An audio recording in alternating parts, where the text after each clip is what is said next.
So I guess I want to start with the most important question right up front.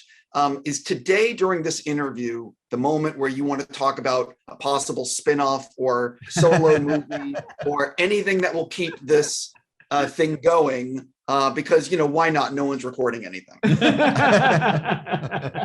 Well, if it's just between us. It's that, there's 3 more books. There's a lot of more story to tell. And it's a very big world. Lots of stuff can happen here. And we all love working together. And we do love working there's together. a lot of structural positives. Yeah, see what anything could happen. Well, the reason I ask this is that I've seen all of season 6. I'm not going to spoil anything, obviously, but you do include something that is sort of like, I don't want to call it like the Better Call Saul, but like there's stuff in season 6 that sort of teases what can be or what might, like, I don't know how to say that. Yeah. You know what I mean? You know exactly what you mean. The reason we put the Strange Dogs novella in the season was a couple of things. It was partially because there's a big mystery at the end of season 5 as to what's happening with the protomolecule sample, what's going on this planet of Laconia with the protomolecule scientist, what happens to the ship that disappears. All of these elements are in the world. If we hadn't touched on it in some fashion, it would have been like, I think, a big gaping hole in the season and unsatisfying, because the protomolecule was such a big part of the motor that has driven much of the Expanse. And yes, it does open up a door, and it does give you a glimpse of maybe things that are coming down the road. It is absolutely intentional. But it does service the story in season 6, and that was really the primary element of it.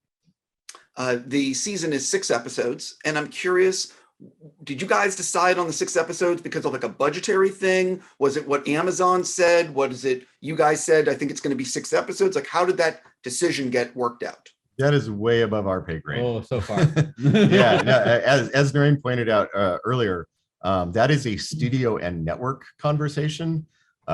They come to us as the writers and say, here's how many you have. We don't get to give feedback on that.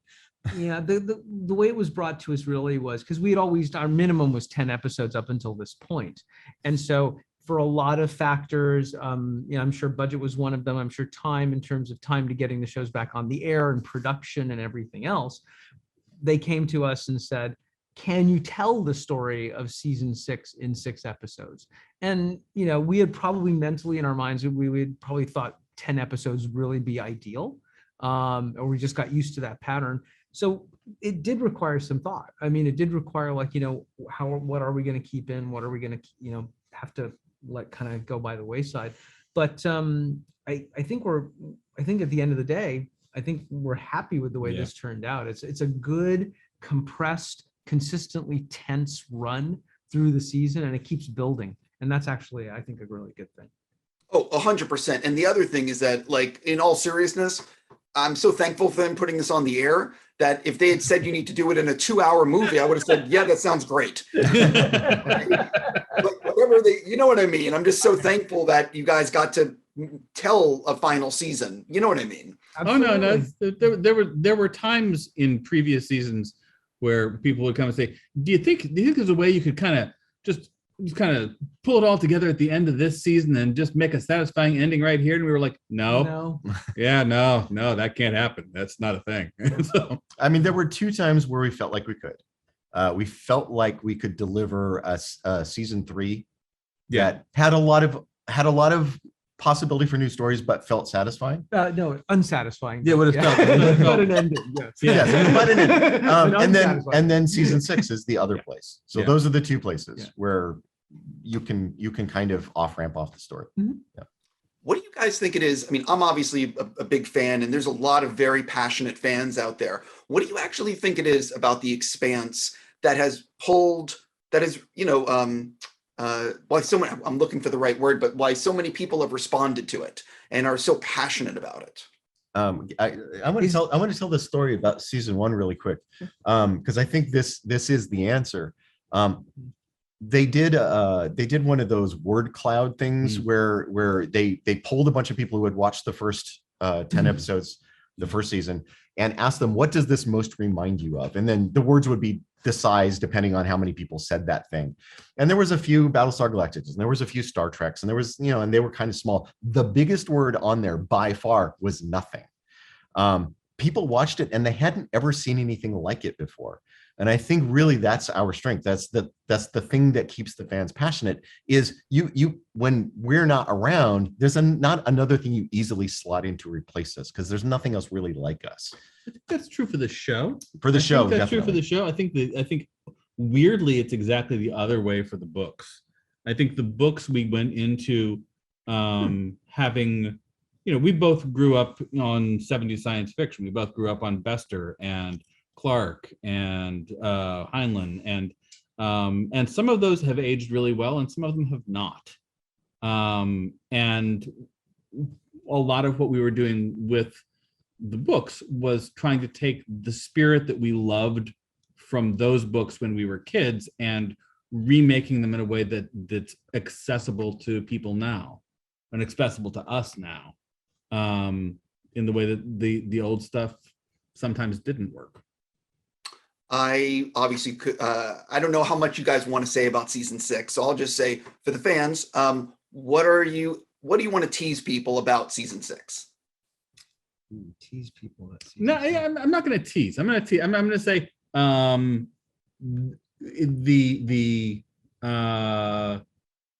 ending is good. I'm going to say the ending is good. I'm going to we got to the ending we wanted. I'm satisfied with how it happened.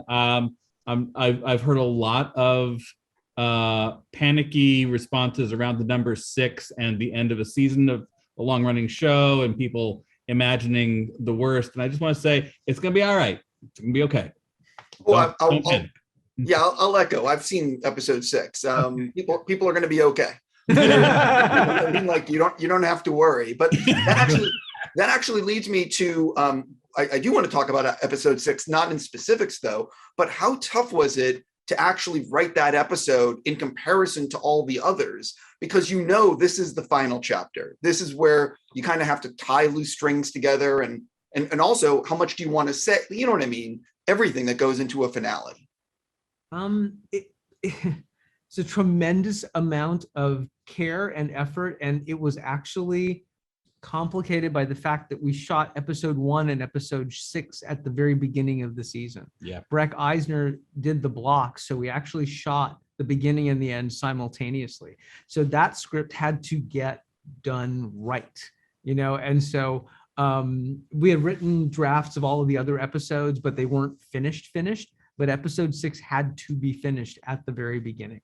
And so you don't want to get it wrong. You don't want to get it wrong after 5 seasons of a show and finish the 6 on a bad note. And so that was a tremendous amount of effort on the writing side, the production side, everything. It was that was a big hurdle to get over.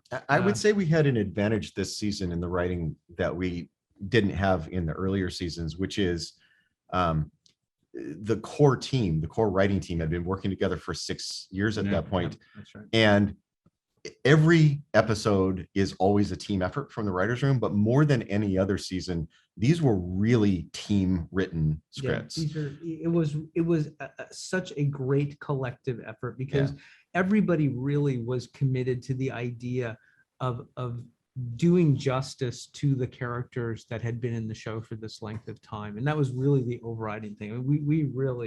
We slaved over those. There was some work. Yeah. Well, and nobody brought their ego to it, because it's if some, it didn't matter if your name was on a script or not. If somebody asked you to take a pass or to write a section, you just did it because it was about the team. And that's always, that's sort of the nature of television. I mean, this is what people will tell you about working on television shows, but it is a deeply collaborative process. And it was really a fun season. It was actually a blast. Even though we had to be remote and we couldn't spend enough time together, it was really fun.